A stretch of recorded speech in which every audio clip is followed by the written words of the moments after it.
মোমোটা যে একবার খাবে সে বারবার খেতে ইচ্ছে করবে, কেননা অন্যান্য মোমোর থেকে এই মোমোর স্বাদটা ছিল অন্যরকম।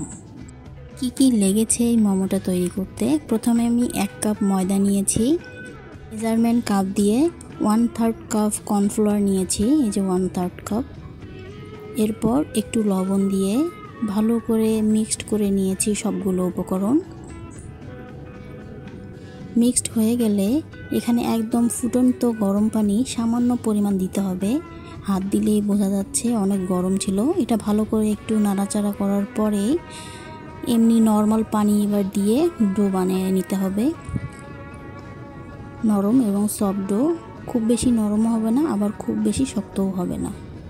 এরকম সফট নরম হয়ে গেলে এটা 20 মিনিটের জন্য ঢেকে রাখবো।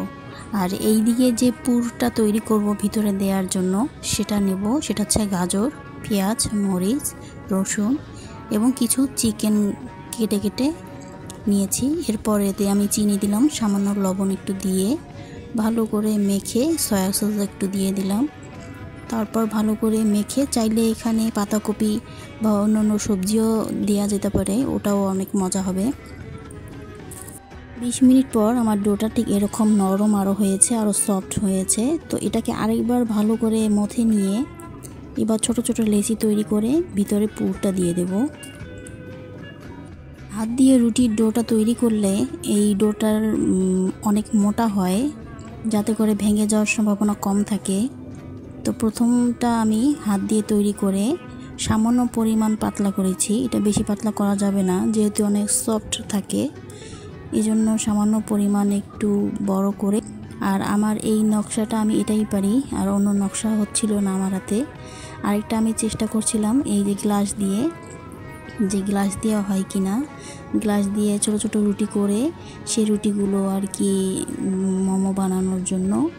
তো সেই রুটিগুলো দিয়ে করলে আমি দেখলাম যে ফেটে যায়, এই জন্য এটা আর করিনি। আমি পরবর্তীতে ছোট ছোট হাত দিয়ে গোল গোল করে তারপরে আমি পুরটা দিয়ে বাকিগুলো সব রেডি করি। আর এদিকে এই যে আমার সবগুলো রেডি হয়ে গেল, এতগুলো হয়েছে। এরপর একটা ফ্রাই প্যানে পানি দিয়ে, সামান্য পানি, আবার বেশি সামান্য না, মিডিয়াম টাইপের, মানে অর্ধেক পর্যন্ত যেন পানি হয়। একদম যখন গরম হবে তখন মোমোগুলো দিয়ে সামান্য পরিমাণ টেস্টিং সল্ট দিয়ে এটাকে ভালো করে সিদ্ধ করে নেব। আর এদিকে আমি যে সসটা তৈরি করব সেই সসটার জন্য সয়াবিন তেল নিয়েছি, এরপর হচ্ছে রসুন কুচি, এরপর তিল নিয়েছি, সাদা তিল, এরপর তিলের তেল যা আছে ওটা নিয়েছি, কেন একটু সেন্ট যাতে হয় এই জন্য। এরপর আমি ম্যাগি সস নিয়েছি।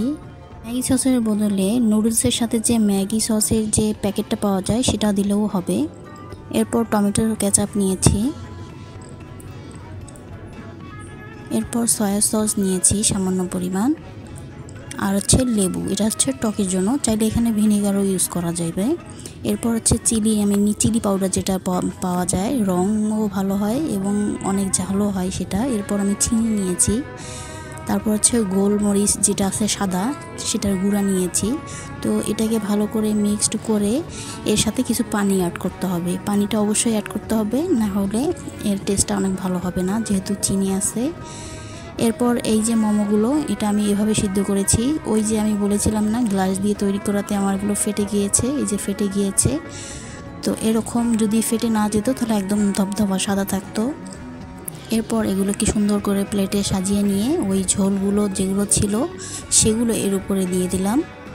এরপর যে সসটা তৈরি করেছি সেটা এর উপরে দিয়ে দিলাম। চাইলে সসে ডুবাই খাওয়া যায়, কিন্তু প্লেটে দিলে অনেক সুন্দর হয়। এই যে আমার রেডি।